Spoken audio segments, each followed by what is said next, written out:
നമുക്ക് നമ്മുടെ പുതിയ വണ്ടി പരിചയപ്പെടണ്ടേ? അപ്പോൾ നമ്മുടെ കമ്പനി P&R രന്താവ എന്ന് പറയുന്ന കമ്പനിയാണ്. P&R രന്താവ.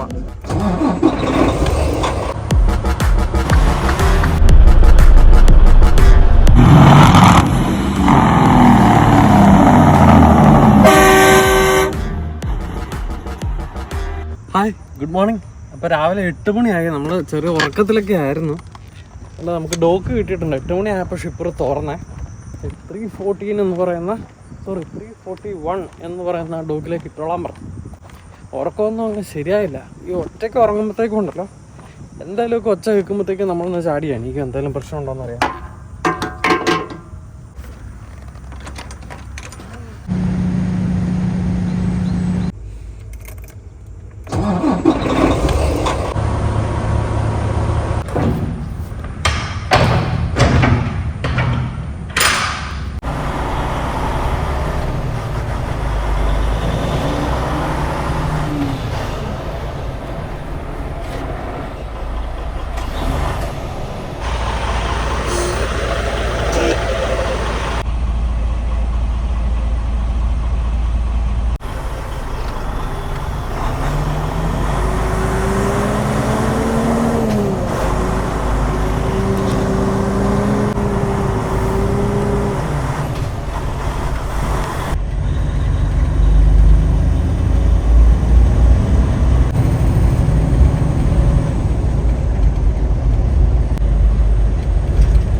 ഡെലിവറി ലൊക്കേഷൻ എത്തുന്നതിന് മുമ്പേ ഏതാണ്ട് ഒരു ലൗസ് ഉണ്ട്. നമുക്ക് അവിടെ കയറി ഒരു കാപ്പി എടുത്തിട്ട് പോവാം.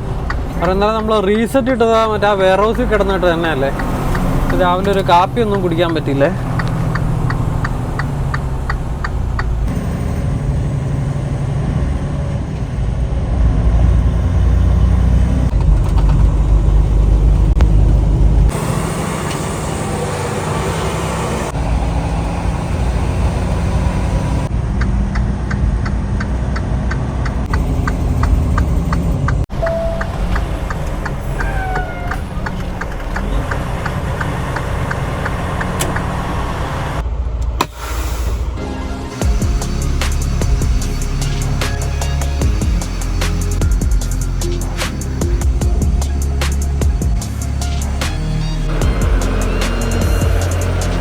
ഒരു ഇൻറ്റീരിയർ റൂട്ടാണേ.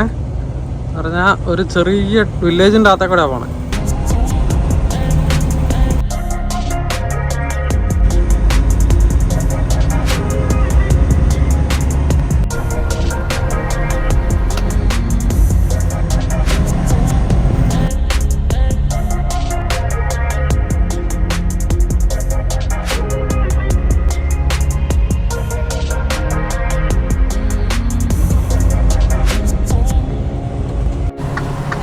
അങ്ങനെ നമ്മൾ നമുക്ക് പിക്കപ്പ് എടുക്കേണ്ട പ്രോഗ്രസ് വേ എന്ന് പറയുന്ന ഒരു റോഡിലേക്ക് എത്തിയിരിക്കുകയാണ്. 300 പ്രോഗ്രസ് വേ എന്നുള്ളതാണ് നമ്മുടെ അഡ്രസ്സേ. ഈ കാണുന്ന വേറെ ആണെന്ന് തോന്നുന്നു നമുക്ക് പിക്കപ്പ് എടുക്കേണ്ടത്. നമുക്ക് ഒരു ചെക്ക് ഇൻ ചെയ്ത് നോക്കാം. അപ്പോൾ നമ്മളിത് ചെക്ക് ഇൻ ചെയ്തു കഴിഞ്ഞപ്പോൾ ഉണ്ടല്ലോ, അവർ നമ്മുടെ തൂക്കം നോക്കണം എന്നാണ് പറഞ്ഞത്. MTയുടെ വെയിറ്റും അത് കഴിഞ്ഞ് ലോഡ് കയറ്റി കഴിഞ്ഞിട്ട് അതിൻ്റെ ടോട്ടൽ വെയിറ്റും. അപ്പോൾ അതുകൊണ്ട് തന്നെ ഈ ബിൽഡിങ്ങിൻ്റെ പുറകു ഭാഗത്തായിട്ട് ഒരു സ്കെയിലുണ്ട്. നമുക്ക് അവിടെ പോയി തൂക്കി നോക്കാം.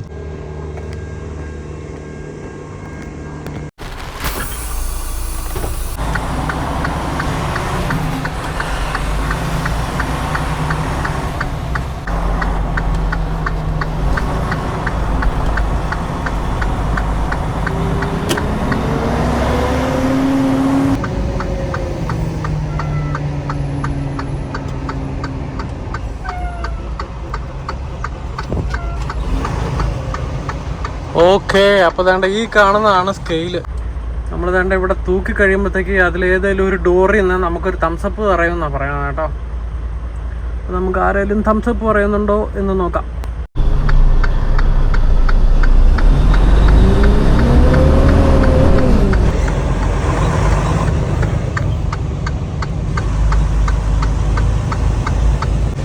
അപ്പോൾ എന്തായാലും തൂക്കമെല്ലാം നോക്കി നമുക്കിനി വേണ്ട ഈ നമ്പർ 4 എന്ന് പറയുന്ന ഡോക്കിലേക്കാണ് ബാക്കപ്പ് ഇടേണ്ടത്.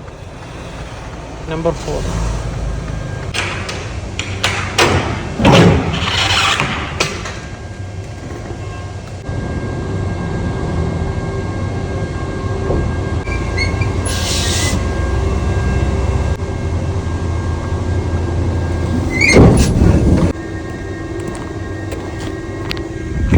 അപ്പം എന്തായാലും ഇത്രയുമൊക്കെ ആയ സ്ഥിതിക്ക് നമ്മൾ മെയിൻ ആയിട്ടുള്ള ഒരു കാര്യം ഇതുവരെ ചെയ്തില്ല. വേറൊന്നുമല്ല, നമുക്ക് നമ്മുടെ പുതിയ വണ്ടി പരിചയപ്പെടണ്ടേ.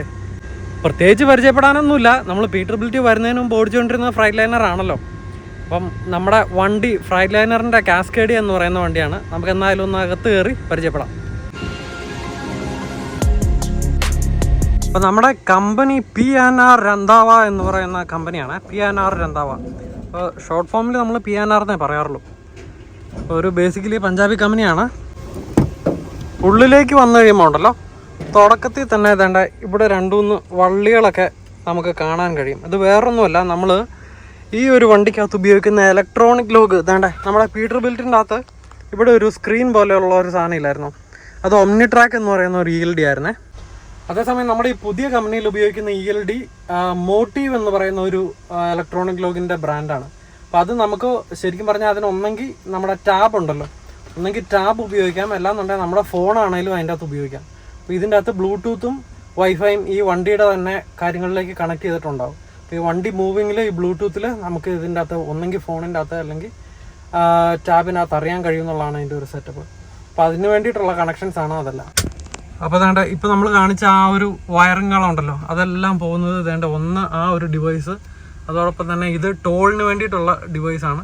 അതുകൂടാതെ വേണ്ട നമ്മുടെ വണ്ടിയുടെ അങ്ങേയറ്റത്തൊരു സാധനം കണ്ടോ, അതും എല്ലാം ഇലക്ട്രോണിക് ലോഗിന് വേണ്ടിയിട്ടുള്ള സുനാമണ്ടികളാണ്. അപ്പോൾ വേണ്ട ഇതാണ് നമ്മുടെ ഡ്രൈവിംഗ് സീറ്റിൽ നിന്നുള്ള വ്യൂ. മിറേഴ്സ് എന്നൊക്കെ പറഞ്ഞു കഴിഞ്ഞാൽ നേരത്തെ ഞാൻ പറഞ്ഞിട്ടുണ്ട്, പീറ്റർബിലിറ്റിനേക്കാളും വലിയ മിറേഴ്സാണ് ഫ്രൈറ്റ് ലൈനറിന്.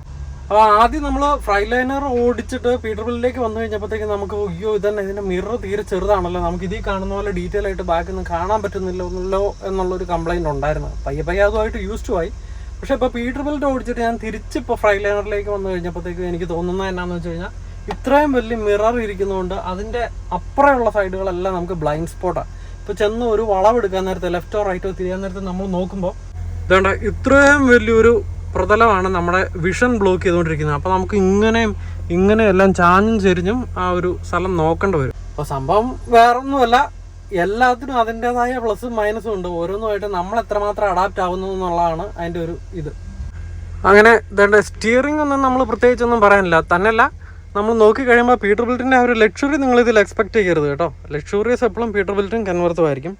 അതോടൊപ്പം തന്നെ വേണ്ട ഇവിടെ നമുക്ക് 3 കപ്പ് ഹോൾഡറുണ്ട്. ഇതെല്ലാം ഗേജസും മറ്റ് പല സ്വിച്ചുകളും കാര്യങ്ങളൊക്കെയാണ്. വണ്ടിക്കകത്ത് വേണ്ട നമ്മുടെ ലക്കി ജാമുണ്ട്.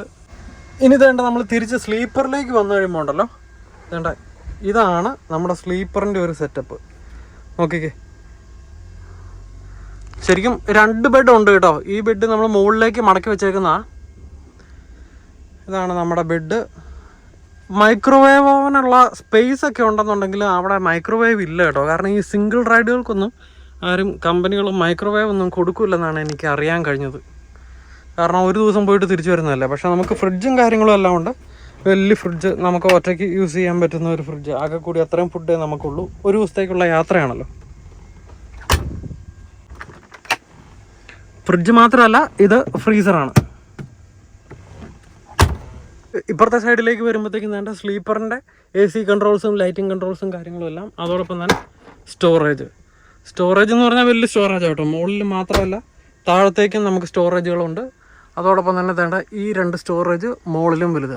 അതുകൂടാതെ വേണ്ട ഇത്രയും ഇവിടെ ഒരു സ്റ്റോറേജ്, ഇവിടെ ഒരു സ്റ്റോറേജ്, ഇത് 2 സ്റ്റോറേജ്. അതോടൊപ്പം തന്നെ ഇതെല്ലാം സ്റ്റോറേജാണ്. ഇഷ്ടംപോലെ സ്റ്റോറേജാണ് ഫ്രൈറ്റ് ലൈനറിൻ്റെ ഇൻറ്റീരിയറിൻ്റെ അകത്ത്.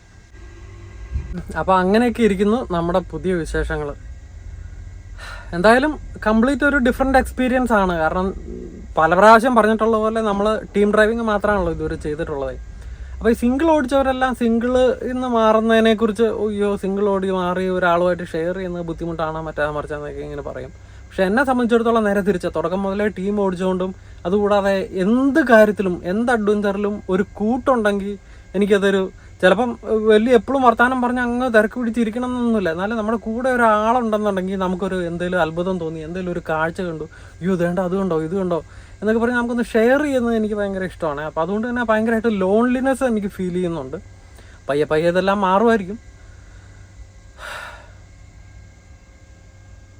എന്നാലും തുടക്കം മുതലേ എനിക്ക് അതാണ് ഫീൽ ചെയ്യുന്നത്. കാരണം ആ ഒറ്റയ്ക്കുള്ള എന്തോ ഒരു ലോൺലിനെസ്. മനുഷ്യൻ സോഷ്യൽ ആനിമലാന്നല്ലേ പറയുന്നത്. അപ്പോൾ ആ ഒറ്റയ്ക്കുള്ള ഒരു കാര്യം എനിക്കങ്ങ് വലിയ കാര്യമായിട്ട് അങ്ങ് അഡ്ജസ്റ്റ് ആവാൻ പറ്റിയിട്ടില്ല, ഇഷ്ടപ്പെടുന്നില്ല. അപ്പാർട്ട് ഫ്രം ദാറ്റ് എല്ലാം ഓക്കെയാണ്. പിന്നെ വേറെ വിശേഷങ്ങൾ ഇഷ്ടംപോലെ പറയാനുണ്ടെന്ന് പറഞ്ഞ സംഭവം എന്നാണെന്നറിയോ? എൻ്റെ പൊന്നെ, നമ്മൾ ഇത്രയും നാളായിട്ട് ഈ വലിയ മഞ്ഞിക്കൂടെയും മഴയക്കൂടെയും അങ്ങനെ മറ്റ് പല പ്രശ്നങ്ങളിൽ കൂടെ കടന്നു പോയിട്ടുണ്ടെന്നുണ്ടെങ്കിലും ഉണ്ടല്ലോ, എൻ്റെ ആദ്യത്തെ ട്രിപ്പ് ഇവിടെ സിംഗിൾ പോയത് പിറ്റ്സ്ബർഗ് എന്ന് പറയുന്ന പെൻസിൽവാനിയയിലെ ഒരു സ്ഥലമാണ്. പിറ്റ്സ്ബർഗ് വളരെ പഴയ ഒരു ടൗണാണ്.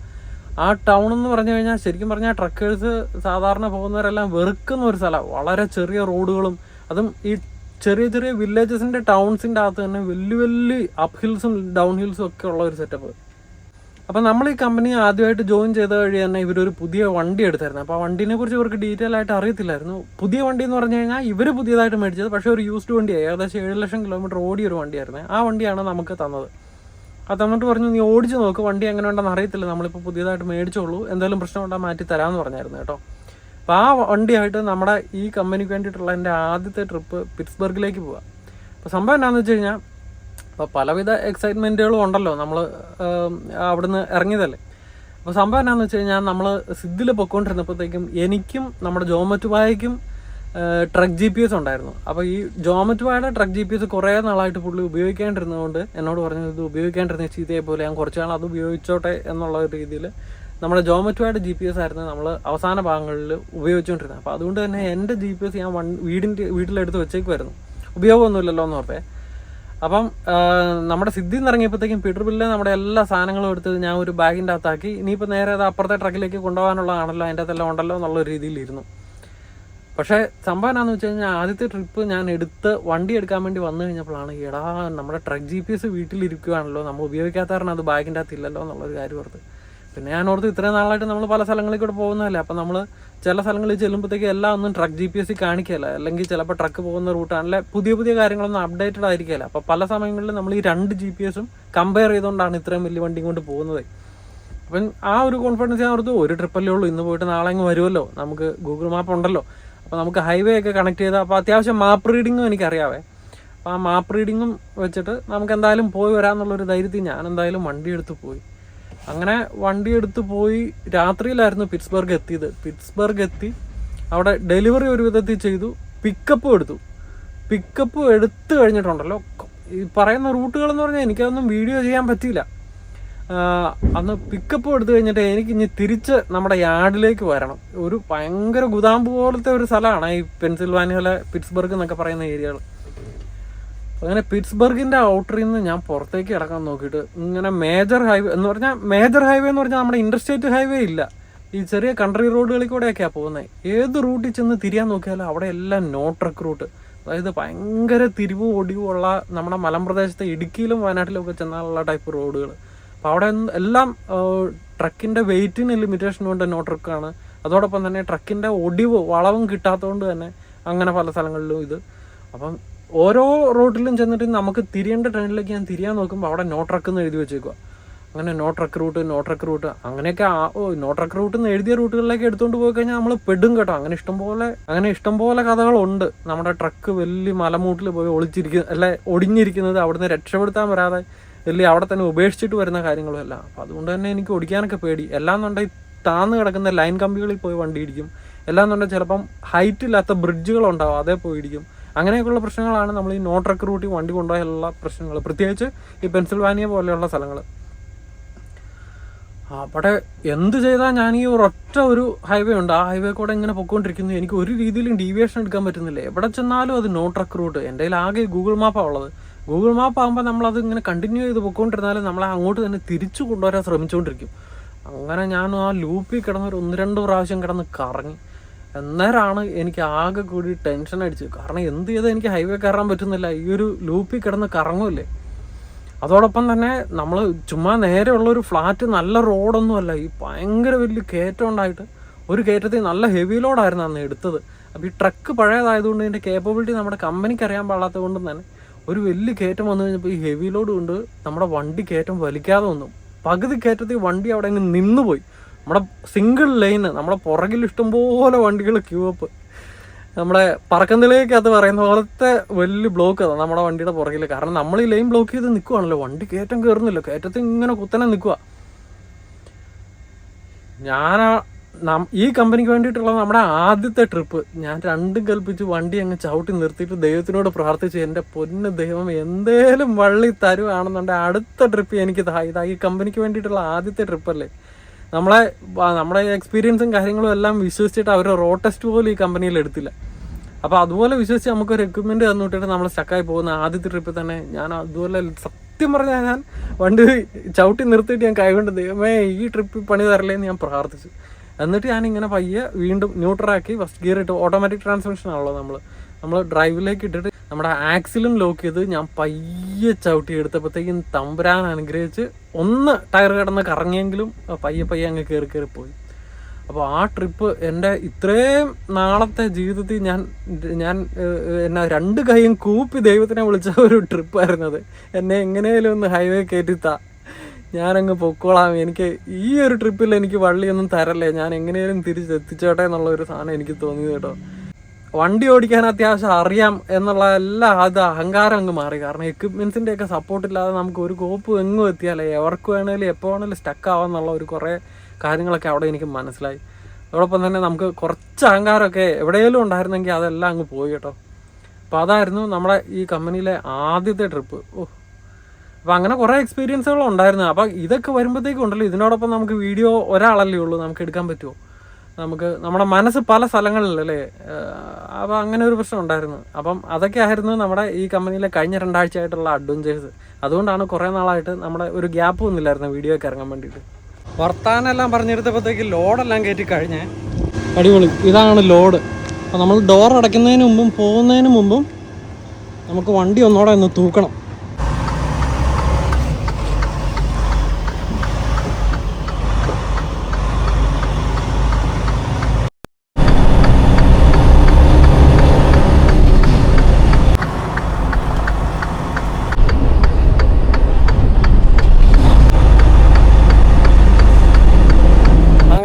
വെയിറ്റ് എല്ലാം നോക്കി, പേപ്പർ വർക്കും കൈ കിട്ടി, എല്ലാം സെറ്റായി.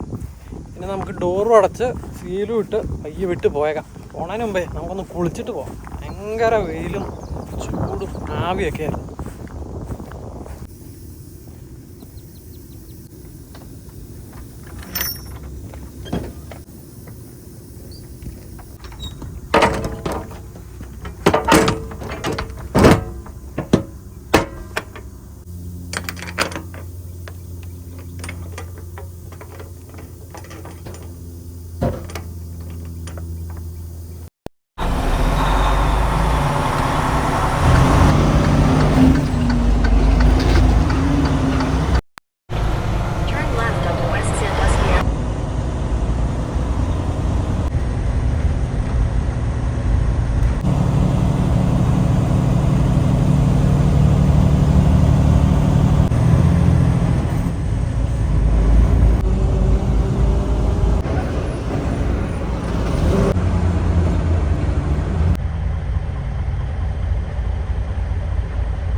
on the right.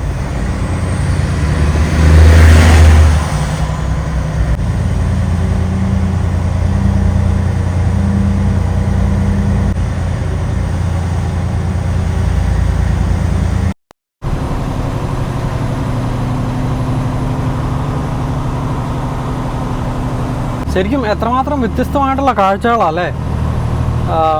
എന്തായാലും ആ ഒരു കാലിഫോർണിയ യാത്രകളിൽ നിന്നൊരു ചേഞ്ച് കൊണ്ടുവന്നത് നന്നായി. കാരണം നല്ല വെറൈറ്റി കണ്ടൻറ്റുകളാണ്. കാരണം നമ്മൾ കാലിഫോർണിയ ഏരിയ എന്നൊക്കെ പറഞ്ഞാൽ നല്ല പ്ലാൻഡ് സിറ്റി പോലെയാണ്, നല്ല ഡെവലപ്ഡ് ഏരിയാസാണ്. എവിടെ ചെന്നാലും നല്ല സ്പേഷ്യസ് ആയിട്ടുള്ള മോഡേൺ സിറ്റി അല്ലേ. അതേസമയം ഈ ടൈപ്പ് സ്ഥലങ്ങളെന്നൊക്കെ എന്ന് പറയുമ്പോഴത്തേക്കും ഒഹായോ, പെൻസിൽവാനിയ എന്നൊക്കെ പറയുമ്പോഴത്തേക്കും ഈ പറയുന്ന പോലെ നല്ല പഴയ ഓൾഡൻ ടൗൺസ് അല്ലേ. അപ്പോൾ അതിൻ്റേതായ ഒരു ഇത്രയും വർഷമായതിൻ്റെ ഇത്രയും ഡെവലപ്മെൻറ്റ് വന്നു കഴിഞ്ഞപ്പോഴത്തേക്ക് ആ ഒരു കഞ്ചഷൻ എല്ലായിടത്തും ഫീൽ ചെയ്യുന്നുണ്ട്. അപ്പോൾ നമ്മൾ ഇത്രയും വലിയ ട്രക്കും കൊണ്ട് വരുന്നതുകൊണ്ടാണ് കേട്ടോ. എല്ലാമെന്നുണ്ടെങ്കിൽ ഇത്രയും ആ ഒരു തനിമയൊക്കെ നമുക്കൊന്ന് നമ്മുടെ വീഡിയോയിലേക്ക് കൊണ്ടുവരാൻ പറ്റുന്നതൊക്കെ അതൊരു വലിയ കാര്യമല്ലേ. നമ്മളങ്ങനെ വേണ്ട ലൗസിലേക്ക് എത്തിയിരിക്കുകയാണ്. നേരെ പോയൊരു അടിപൊളി ഷവറും കോഫി.